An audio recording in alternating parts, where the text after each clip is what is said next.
ಕಾಶಿ ಜ್ಯೋತಿರ್ಲಿಂಗ ದರ್ಶನ ಪಡೆಯಬೇಕೆಂಬುವವರಿಗೆ ಇಲ್ಲಿದೆ ಸಂತಸದ ಸುದ್ದಿ. ಶಿವಮೊಗ್ಗದಿಂದ ಹೊರಡಲಿರುವ ಕಾಶಿ ಅಯೋಧ್ಯ ಯಾತ್ರೆಯಲ್ಲಿ ಹಿಂದೂ ಸಂಪ್ರದಾಯದ ಪ್ರಮುಖ ಯಾತ್ರಾ ಕೇಂದ್ರವೆಂದು ನಂಬಲಾದ ಕಾಶಿಯ ಜ್ಯೋತಿರ್ಲಿಂಗ ದರ್ಶನ, ಅಯೋಧ್ಯ, ಸೀತಾಮಡಿ, ಗಯಾ ಮತ್ತು ಬುದ್ಧಗಯಾ ಕ್ಷೇತ್ರಗಳಿಗೆ ಭೇಟಿ ನೀಡಲಿದ್ದೇವೆ. ತಿಂಡಿ ಊಟದ ವ್ಯವಸ್ಥೆ ಜೊತೆಗೆ ವಿಶ್ರಾಂತಿ ಪಡೆಯಲು ರೂಮ್ ವ್ಯವಸ್ಥೆ ಕೂಡ ಇರುತ್ತದೆ. ಜೊತೆಗೆ ಈ ಯಾತ್ರೆಯಲ್ಲಿ ಅನುಭವವುಳ್ಳ ಗೈಡ್ಗಳು ಕೂಡ ನಮ್ಮ ಜೊತೆ ಪ್ರಯಾಣಿಸಲಿದ್ದಾರೆ. ನೀವು ಕೂಡ ಈ ತೀರ್ಥ ಕ್ಷೇತ್ರಗಳ ದರ್ಶನ ಪಡೆಯಬೇಕೆಂದರೆ ಹಿಂದೆ ಕರೆ ಮಾಡಿ 94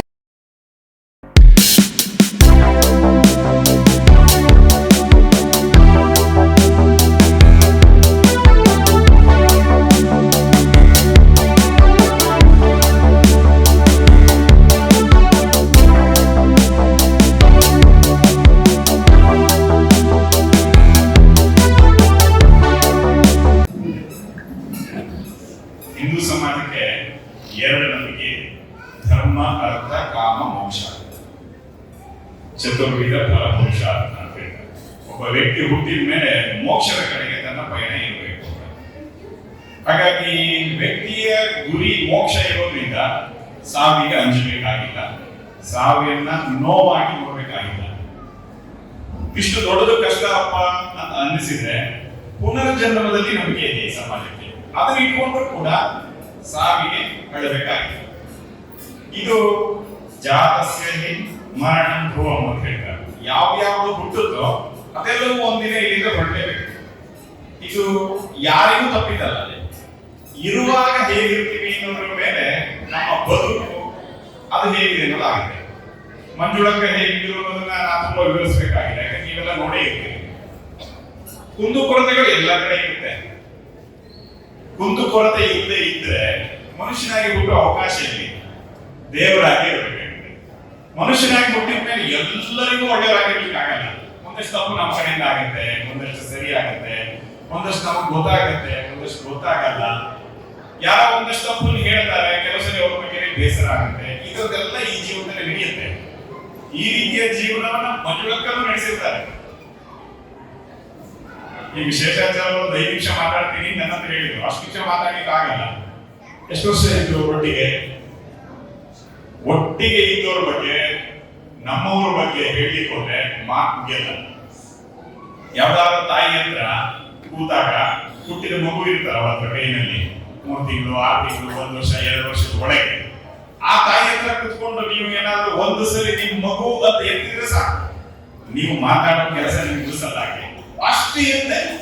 ಅದು ಮರ್ಚ್ಕೊಂಡಿದ್ ಯಾವಾಗ, ವಸ್ತು ದಾಟಿದ್ ಯಾವಾಗ, ನಡೆದಿದ್ ಯಾವಾಗ, ಅಮ್ಮ ಅಂತ ಹೇಳಿದ್ ಯಾವಾಗ, ಅಜ್ಜ ಅಂತ ಹೇಳ್ದೋ, ಅಜ್ಜಿ ಅಂತ ಹೇಳ್ದೋ, ಎಷ್ಟು ಸಂಗತಿ ಇದೆ. ಒಟ್ಟಿಗೆ ಬದುಕಿದಾಗ ಆ ಬದುಕಿನ ಬಗ್ಗೆ ಹೇಳಿಕ್ಕೆ ಹೋದ್ರೆ ಮಾತು ನಿಲ್ಸಿಕ್ಕಾಗಲ್ಲ. ಅದು ಕಷ್ಟ.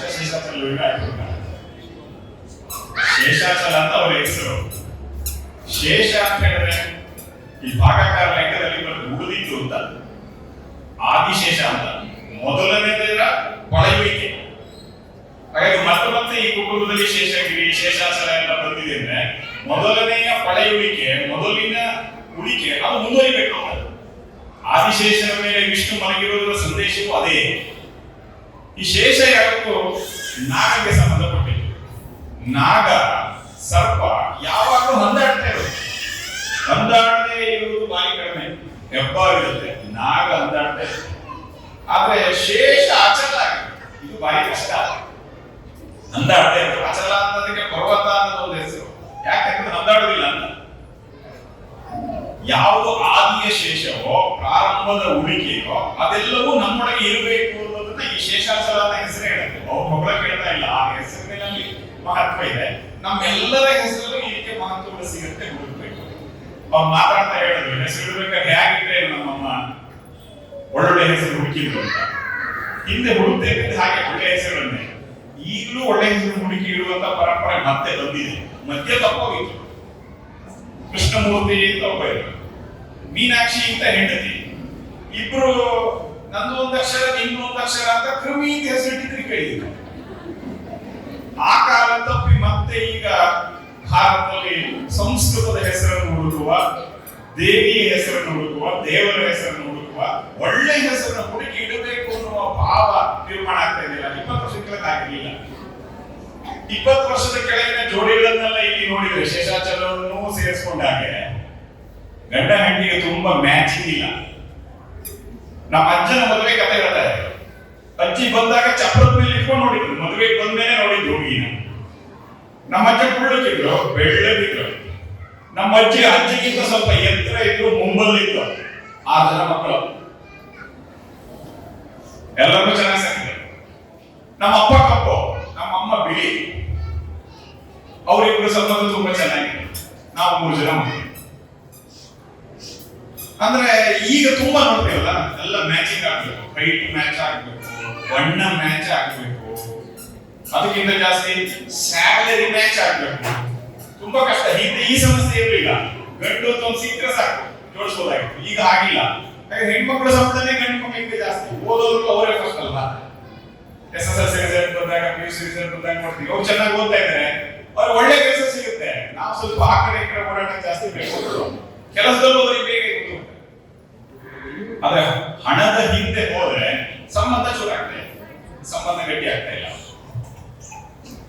ದೇವಸ್ಥಾನಕ್ಕೆ ಹೋದಾಗ ಕನ್ನಿಕಾ ಪರಮೇಶ್ವರಿಯ ಹೊರಗಡೆ ರಾಮನ ಕುಟುಂಬ ಎಲ್ಲ ಕಡೆ ಇರುತ್ತೆ ಅಂತ ಹೇಳಿ ಸಂಘಚಾರಕರು ಹೇಳಿದ್ರು. ರಾಮಾಯ ರಾಮಭದ್ರಾಯ ರಾಮಚಂದ್ರಾಯ ದೇವಸ್ಥೆ ರಘುನಾಥಾಯ ನಾಥಾಯ ಸೀತಾಯ ಪತಯೇ ನಮಃ ಅಂತ ಬರೆದಿದ್ದಾರೆ. ರಾಮಾಯಣ 1-2 ಗಂಟೆ ನೆನಪು ಮಾಡಿ ನನ್ನ ಮಾತನ್ನು ಮುಕ್ತಾಯ ಮಾಡ್ತೇನೆ. ಸಮಯ ಇನ್ನು 7 ನಿಮಿಷ. ರಾಮಾಯಣದಲ್ಲಿ ವಿಶ್ವಾಮಿತ್ರರು ಅಯೋಧ್ಯೆಗೆ ಬರ್ತಾರೆ.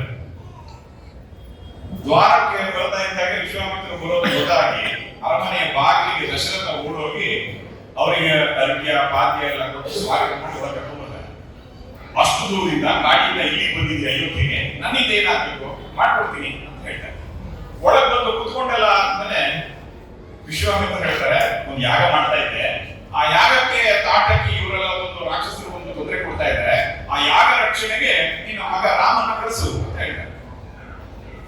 ಹೊರಗೆ ಏನ್ ಬೇಕಾದ್ರೂ ಮಾಡ್ತೀನಿ ಅಂತ ಹೇಳಿದ್ದಾನೆ, ರಾಜ ಅನ್ನೋ ಗತ್ತಲ್ಲಿ ಹೇಳಿದ್ದಾನೆ ದಶರಥ. ಇಲ್ಲಿ ನೋಡಿದ್ರೆ ಮಗನ್ ಕಳಿಸು ಅಂತ ಹೇಳಿದ್ರೆ ಆಮೇಲೆ ಹೇಳ್ತಾರೆ, ಅವನಿಗಿನ್ನು 16 ವರ್ಷನೂ ಆಗಿಲ್ಲ, ಕೇಳಿ ರಾಕ್ಷಸರೆಲ್ಲ ಬರ್ತಾ ಇದ್ದಾರೆ ಅಂತ ಹೇಳ್ತೀರಾ, ಹೇಗ್ ಕಳಿಸ್ತೀನಿ ನಾನು ಅಂತ ಹೇಳ್ತಾರೆ. ನಾನೇ ಬರೋಣ ಅಂತಂದ್ರೂ ಸ್ವಲ್ಪ ಭಯ ಆಗುತ್ತೆ, ಅಷ್ಟು ದೊಡ್ಡ ರಾಕ್ಷಸರು ನನಗೆ ಎದುರಿಸಿ ಗೊತ್ತಿಲ್ಲ ಅಂತ ಹೇಳ್ತಾರೆ ದಶರಥ. ಆಗ ಪಕ್ಕದಲ್ಲಿ ಕುಳಿತಿದ್ರು ವಸಿಷ್ಠರು, ಅವ್ರು ಹೇಳ್ತಾರೆ, ಒಳಗೆ ಕರಿಬೇಕಾದ್ರೆ ಹೇಳಿದೆ ನೀನು, ಏನಾಗ್ಬೇಕು ಅದು ನಾನು ಮಾಡ್ಕೊಡ್ತೀನಿ ಅಂತ. ಈಗ ಮಾತಿಗೆ ತಪ್ತಾ ಇದೆಯಲ್ಲ ನೀನು, ನ್ಯಾಯನ ಇದು? ನೀನು ರಘುಕುಲದಲ್ಲಿ ಬಂದಿರೋನು, ರಘುಕುಲದಲ್ಲಿ ಒಮ್ಮೆ ಮಾತು ಕೊಟ್ಟ ಮೇಲೆ ಹಾಗೆ ನಡ್ಕೋಬೇಕು. ಮಾತು ಕೊಟ್ಟು ಬಂದೀಗ ಮಾತಿಗೆ ತಪ್ತಾ ಇದೆಯಲ್ಲಪ್ಪ. ಮಾತು ತಪ್ಪಲಿಕ್ಕಿಲ್ಲ, ಜೀವ ಬೇಕಾದ್ರೂ ಬಿಡ್ಬೋದು. ರಘುಕುಲದಲ್ಲಿ ಮಾತು ತಪ್ಪಲಿಕ್ಕಿಲ್ಲ. ಅಯೋಧ್ಯೆಗೆ ಬರೀ ಕಾಣಿಕೆ ಕಳಿಸಿದ್ರೆ ಆಗಲಿಲ್ಲ, ರಾಮ ಮಂದಿರ ಆಗಿದ್ದು ಒಳ್ಳೇದಾಯಿತು ಅಂತ ಹೇಳಿದ್ರೆ ಆಗ್ಲಿಲ್ಲ. ರಾಮನಂತೆ ರಘುಕುಲದಂತೆ ನಡ್ಕೊಳ್ಬೇಕು ನಾವು ಕೂಡ. ವಸಿಷ್ಠರು ಅದನ್ನು ಹೇಳ್ಬಿಟ್ಟಿದ್ದಾರೆ. ದಶರಥ ಒಪ್ಕೊಂಡ, ವಸಿಷ್ಠರು ಮಾತು ಅರ್ಥ ಆಯ್ತು. ಈಗ ನಮಗೆ ವಸಿಷ್ಠರು ಬಂದು ಹೇಳಿದ್ರೆ ಅರ್ಥ ಆಗತ್ತಾ? ಇವತ್ತು ಎಷ್ಟು ಚಾಪ ಹಾಕಬೇಕು, ನಮ್ ಕೈ ಬೆರಳುಗಳೆಲ್ಲವನ್ನೂ ಇಡಬೇಕು, ಎಷ್ಟು ಸಾಕ್ಷಿ ಸೈನ್ ಹಾಕ್ಬೇಕು, ಅಷ್ಟೆಲ್ಲ ಆದ್ಮೇಲೆ ನಮ್ದೇ ಸೈನನ್ನೇ ಇದು ನಮ್ದು ಸೈನ್ ಅಲ್ಲ ಅಂತ ಹೇಳುವ ಸ್ಥಿತಿಯಲ್ಲಿ ಇದೆ. ಭಕ್ತಿ ಇದೆ, ಫೋಟೋ ಇದೆ, ರಾಮ ಇದ್ದಾರೆ, ಒಳಗಡೆ ಇದ್ದಾನ. ಕಳಿಸಿದ್ರೆ ದಶರಥನ ಮಗ ರಾಮನನ್ನ ದಶರಥ ಕಳಿಸಿದ. ಲಕ್ಷ್ಮಣ ನಾನು ಹೋಗ್ತೀನಿ, ಹೋಗ್ತಾ ಇರೋದು ಕಾಡಿಗೆ, ಪಿಕ್ನಿಕ್ ಅಲ್ಲ, ಊಟಿಗೆ ಹೋಗ್ತಾ ಇಲ್ಲ, ಪ್ರವಾಸ ಹೋಗ್ತಾ ಇಲ್ಲ, ರಾಕ್ಷಸರ ಜೊತೆ ಯುದ್ಧ ಮಾಡಕ್ಕೆ ಹೋಗ್ತಾ ಇದ್ದಾನೆ, ನಾನು ಬರ್ತೀನಿ ಅಂತ ಹೇಳ್ತಾನೆ. ನೋಡಿ ಎಂತ ತಮ್ಮ. ಈಗ ಅಣ್ಣ ಯಾರಾದ್ರೂ ಹೊರಟ್ರೆ ಮನೆ ಬಿಟ್ಟು ತಮ್ಮನಿಗೆ ಖುಷಿ, ಸದ್ಯ ಅಣ್ಣ ಹೋಗ ಅವನ ತೋಟ ಜಮೀನೆಲ್ಲ ನಂಗೆ ಉಳಿಬೋದಿಲ್ಲ. ರಾಮ ಲಕ್ಷ್ಮಣನು ನಮ್ಮ ಮನಸ್ಸಿನ ಒಳಗಿದ್ರೆ ಹೀಗಾಗಲಿಕ್ಕಿಲ್ಲ. ವಿಶ್ವಾಮಿತ್ರ ಕರ್ಕೊಂಡು ಹೋಗ್ತಾ ಇರ್ಬೇಕಾದ್ರೆ ರಾತ್ರಿ ಆಯ್ತು, ಒಂದು ನದಿ ತೀರದಲ್ಲಿ ಮಲಗಿದ್ರು. ಬೆಳಿಗ್ಗೆ ರಾಮ ಲಕ್ಷ್ಮಣರು ಹೇಳಿಕ್ಕಿಂತ ಮೊದಲು ವಿಶ್ವಾಮಿತ್ರ ಎದ್ದು ರಾಮ ಲಕ್ಷ್ಮಣರನ್ನು ಎಬ್ಸಿದಂತೆ. ಹೇಗೆ ಎಬ್ಸಿದ್ರು ನಿಮ್ಗೆಲ್ಲರಿಗೂ ಗೊತ್ತು. ವೆಂಕಟೇಶ್ವರ ಸುಪ್ರಭಾತದ ಮೊದಲನೇ ಶ್ಲೋಕದಲ್ಲಿ ಎಬ್ಸಿದ್ರು, ಆಮೇಲೆ ಅದು ಆ ಶ್ಲೋಕಕ್ಕೆ ಸೇರ್ಕೊಂಡು. ಆ ಶ್ಲೋಕ ನಿಮ್ಗೆಲ್ಲರಿಗೂ ಗೊತ್ತಲ್ವಾ? ದಿನ ಕೇಳ್ತಾ ಇದ್ದೆ ಸಣ್ಣವರಿದ್ದಾಗ, ಈಗ ಸ್ವಲ್ಪ ಮರ್ತಿರ್ಬೋದು.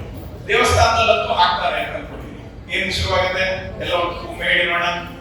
ಕೌಸಲ್ಯ ಸುಪ್ರಜಾ ರಾಮ ಪೂರ್ವ ಸಂಧ್ಯಾ ಪ್ರವರ್ತತೆ ಉತ್ತಿಷ್ಠ ನರಶಾರ್ದೂಲ ಕರ್ತವ್ಯಂ ದೈವಮಾನ್ವಿಕಂ. ವಿಶ್ವಾಮಿತ್ರರು ಶಿಷ್ಯನನ್ನ ಎಬ್ಬಿಸಿದ್ದು, ಕೌಸಲ್ಯ ಒಳ್ಳೆಯ ಮಗನೇ, ಸಿಂಹ ಸದೃಶನೇ, ಎದ್ದೇಳಪ್ಪ ಅಂತ. ನಾವು ಕತ್ತೆ ಎದ್ದೇಳೋ, ದನ ಕಾಯವೇ ಎದ್ದೇಳೋ, ಸೋಮೇರಿ ಎದ್ದೇಳೋ, ಕೌಸಲ್ಯ ಸುಪ್ರಜಾ ರಾಮ ಅಂತ ಎಬ್ಸಿದ್ರೆ ರಾಮ ಕೌಸಲ್ಯ ಮಗನಂತೆ ರಾಮನಂತೆ ನಮ್ಮ ಮಗಳು ಆಗ್ತಾಳೆ. ನಾವು ಎಬ್ಸೋದೇ ದನ ಕಾಯವೇ, ನಾವು ಎಬ್ಸೋದೇ ಕತ್ತೆ, ಇನ್ನೇನು ಹೇಳಿ ಆದರೆ ಅದು ಅದೇ ಆಗ್ತದೆ. ರಾಮಾಯಣ ನಮ್ಗೆ ಏನ್ ಪಾಠ ಹೇಳ್ತಾ ಇದೆ ಅಂದ್ರೆ, ಆದಿಯ ಶೇಷ ನಮ್ಗೆ ಏನು ಪಾಠ ಹೇಳ್ತಾ ಇದೆ ಅಂತಂದ್ರೆ, ಅದನ್ನ ಬಿಡಬೇಡ. ಈ ಜಗತ್ತಿನಲ್ಲಿ ಇವತ್ತಿನ ಅದರಲ್ಲೇ ಬದುಕಬೇಕು, ಆದ್ರೆ ಅದನ್ನ ಬಿಡುವಾಗಿಲ್ಲ. ಮುಂದೆ ರಾಮನಿಗೂ ಸೀತೆಗೂ ಮದುವೆ ಆಗುತ್ತೆ. ಸೀತೆ ಕರ್ಕೊಂಡು ರಾಮ ಅಯೋಧ್ಯೆಗೆ ಬರ್ತಾನೆ. ಲಕ್ಷ್ಮಣನಿಗೆ, ಭರತನಿಗೆ, ಶತ್ರುಘ್ನೆಲ್ಲರಿಗೂ ಮದುವೆ ಆಯ್ತು. ಕೈಕೇಯಿಯ ಮನಸ್ಸನ್ನ ನಂತರ ಬಿಟ್ಟಿದ್ರು. ಭರತನಿಗೆ ಪಟ್ಟ ಆಗ್ಬೇಕು, ರಾಮನಿಗೆ 14 ವರ್ಷ ವನವಾಸ ಅಂತ ನಿಶ್ಚಯ ಆಯ್ತು. ರಾಮನ್ನ ಕರೆಸಿ, ಅಪ್ಪ ಹೇಳಿಲ್ಲ, ಕೈಕೇಯಿ ಹೇಳಿಲ್ಲ, ಅಪ್ಪ ಮೂರ್ಛೆ ಹೋದಾಗ ನೀನು ಕಾಡಿ ಹೋಗ್ಬೇಕು ಅಂತ. ಸೀತೆ ಕಾಯ್ತಾ ಇದ್ದಾಳೆ, ನಾಳೆ ಯುವರಾಜ ಪಟ್ಟಾಭಿಷೇಕ ಗಂಡನಿಗೆ ಅಂತ. ಆ ಸಂಭ್ರಮದಲ್ಲಿರುವ ಗಂಡನ್ನ ಏನು ಕರೆದಿದೆ, ಏನೋ ಕುತೂಹಲ ಅಂತ ಕಾಯ್ತಾ ಇದ್ರೆ, ರಾಮ ವಾಪಸ್ ಬಂದ್ರೆ ದಾರಿಯಲ್ಲಿದ್ದಂತ ಬಂದಿ ಮಾಗರೆಲ್ಲ ಜಯಘೋಷ ಆಗ್ತದೆ, ನಾಳೆ ಯುವರಾಜ ರಾಮನಿಗೆ ಸ್ವಾಗತ. ಅವ್ರಿಗೆ ಗೊತ್ತಾಗ್ಲಿಲ್ಲ. ಒಳಗೆ ಬಂದ ನಂತರ ಸೀತೆ ಕೇಳಿದಂತೆ, ಯಾಕೆ ಒಂಥರ ಬದಲಾವಣೆ ಕಾಣುತ್ತಲ್ಲ? ಹೊರಗಡೆಯವರು ಯಾರಿಗೂ ರಾಮನಲ್ಲಿ ಬದಲಾವಣೆಯೇ ಕಾಣಲಿಲ್ಲ, ಸಹಜವಾಗಿ ಇದ್ದಾರೆ, ಹಾಗೆ ಇದ್ದ. ಆದ್ರೆ ಸೀತೆಯ ಸೂಕ್ಷ್ಮಮತಿಗೆ, ನಿಜವಾದ ಹೆಂಡತಿಗೆ ಗೊತ್ತಾಗಿದೆ. ಗಂಡ ಏನೋ ಸಣ್ಣ ವ್ಯತ್ಯಾಸ ಇದೆ, ಯಾಕೆ ಅಂತ ಕೇಳಿದ್ರೆ ರಾಮಾಯಣದಂತೆ ಏನು ಯೋಚನೆ ಮಾಡ್ಬೇಕಾಗಿಲ್ಲ, ನಾನು 14 ವರ್ಷ ಗಾಡಿಗೆ ಹೋಗ್ಬರ್ತೀನಿ, ಇಲ್ಲಿ ಭರತ ರಾಜ ಆಗ್ತಾನೆ, ನೀನು ಅವನಿಗೆ ಸರಿಯಾಗಿ ಹೇಳಿಕೋ.